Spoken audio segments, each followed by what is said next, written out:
could you explain to us what is Sunnah, what does it mean, and how many types of Sunnah are there? Alhamdulillah, wassalatu wassalam ala rasulillah wa ala ali wa sahbihi ajmeen, amma ba'd.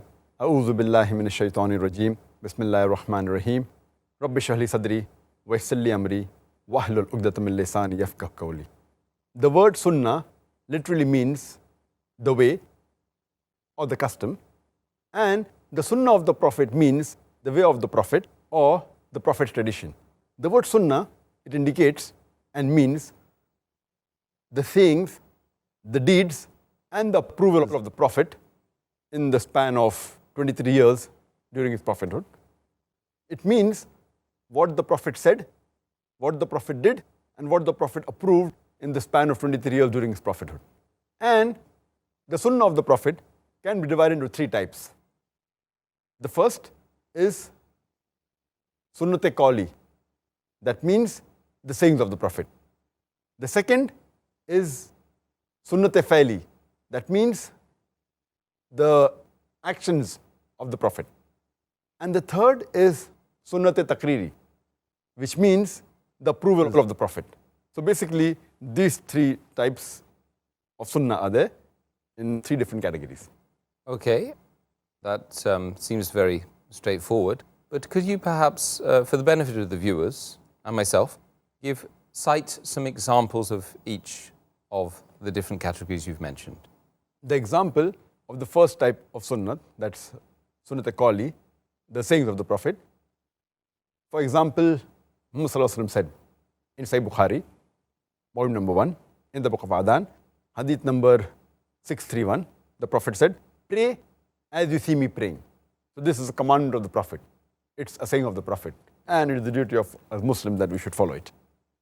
The example of the second type of Sunnah, Sunnat-e Fa'li, that is the deeds of the Prophet, is mentioned in, for example, Sahih Bukhari, volume number 1, book of Adhan, hadith number 736. Here it says that the Sahaba who narrates, whenever I saw the Prophet of a Salah, he used to raise his hand up to the shoulders. And then, when he said the Takbir, he again did the same action, raised the hand up to the shoulders, and then he bowed down. When he came up, he said, Sami Allahu liman hamida, that Allah hears those who praise Allah subhanahu wa ta'ala. And again, he did the same action, that is, raised his hands up to the shoulders. But he did not do the action, raising the hands up to the shoulders, between the two prostrations when he said the Takbir. So this is the action of the Prophet. A Sahaba sees the action and narrates it. This becomes Sunnat-e Fa'li. The third type of Sunnat is the Sunnat-e Takriri, that is the approval of the Prophet.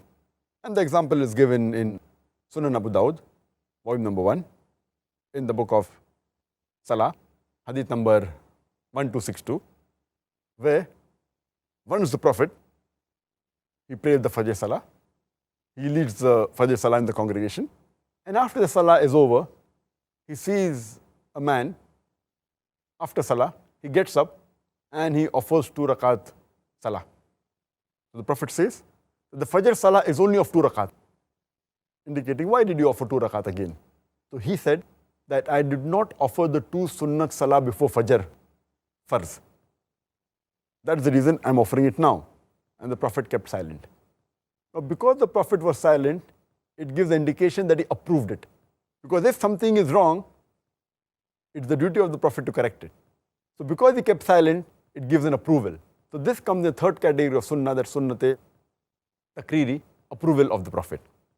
In these three types of Sunnah, if all the hadiths are authentic, all the hadiths are sahih, the Sunnah that carries the maximum weight is Sunnat-e Qawli, that is the sayings of the Prophet.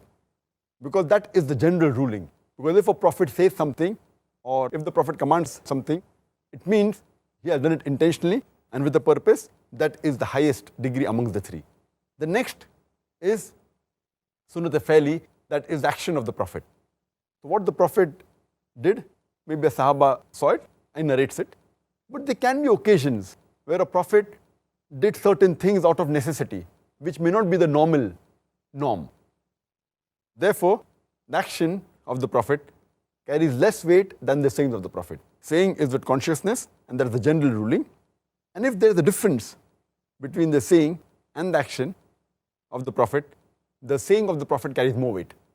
Because maybe the action was done out of some reason or out of some purpose, which the person who is seeing it, he may not be aware of it. And we'll have such examples. I'll give some examples in future, inshallah, in this episode. And the third amongst the three is the sunnate takriri, approval of the Prophet. That means he kept silent, that means it is approved, it is permissible.